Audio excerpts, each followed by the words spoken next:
We have some big developments in the war in the Middle East. Israel is now pushing back on the proposed ceasefire deal that Hamas has already agreed to. Now, this comes as Israel moves into the southern Gaza city of Rafah. Joining us this morning is Cecile Shea with the Chicago Council on Global Affairs. Thanks so much for being with us. You also served as a U.S. diplomat, and we understand that Israel is sending negotiators back to the table to hammer out a deal. With your expertise, do you think a deal is imminent with what we know right now? So let's just say that there is a lot that is unclear about what has happened in the last 24 hours.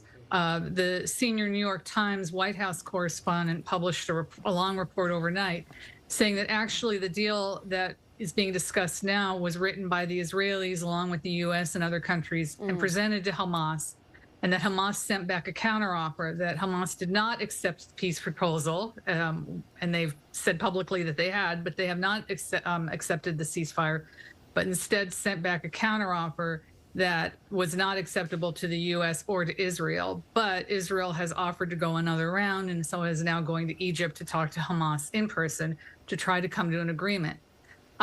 Israel, what everyone is trying to do, particularly the Biden administration, is head off a full-scale attack on Rafah, which is the southernmost point in Gaza along the Egyptian border.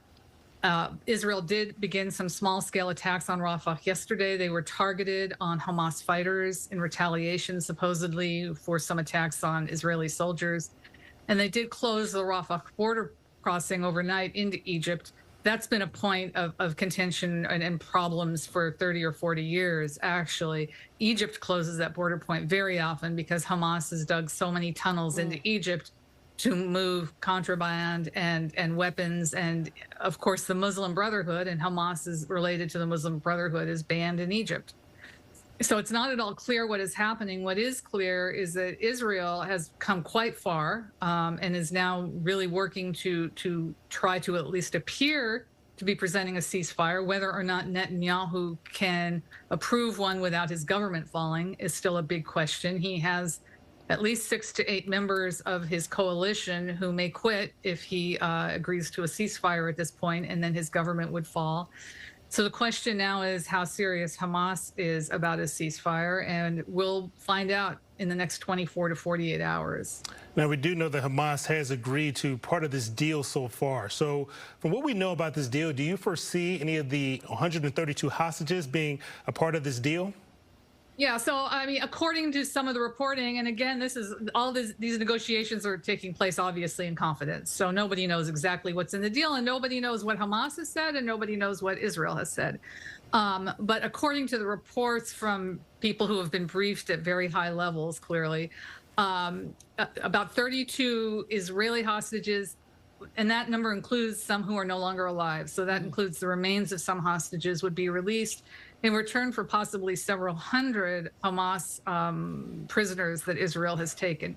There would then be a second round of the ceasefire. If the first 42 days go well, there would be a second round, and there would be a further exchange of hostages and prisoners. In addition, Israel has promised, which it has not been willing to do before, but if the reports are true, Israel has agreed to pull out of some of the most populated areas if Hamas will go in and provide enough security for aid workers to get in. As you know, most aid agencies are not operating right now in Gaza because there is no one to provide security for their people on the ground. Hamas has not been able to. It leads to riots because people are starving.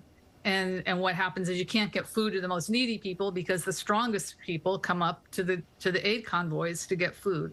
And so Hamas needs to promise to provide security for the aid convoys. I'm hopeful that this is going to work, in part because Netanyahu, I think, realizes that the U.S. is ready to go to another extraordinary step. The U.S. has already put more pressure on Israel than has ever happened in Israel's history since 1948. Refusing to veto anti-Israel resolutions, for instance, in the Security Council, and sanctioning some Israeli settlements in the occupied territories. But there are now reports from some very good reporters, they haven't been confirmed, that the U.S. has slowed down shipments of some armaments, not to put Israel in danger, but to make the point that it is serious, that Israel needs to do more to protect civilians, and to come back to the negotiating table. And most importantly, to think about the day after and how Gaza will be rebuilt and how the Palestinian people will be given some hope for the future. That's what really has to happen through all of this. And I just really need to say one more thing. Your previous guest was throwing the word around about genocide. What's happening in Gaza is terrible. It is a tragedy. We don't know how many lives have been lost at this point. We know how many Israeli lives were lost on October 6th, and that was also a horrific tragedy. But it does not yet reach the definition of genocide, and it's really offensive to the many ethnicities and cultures in the world that have suffered from genocide over the last 100 or 200 years to just banter that name around when it's not something that technically is genocide.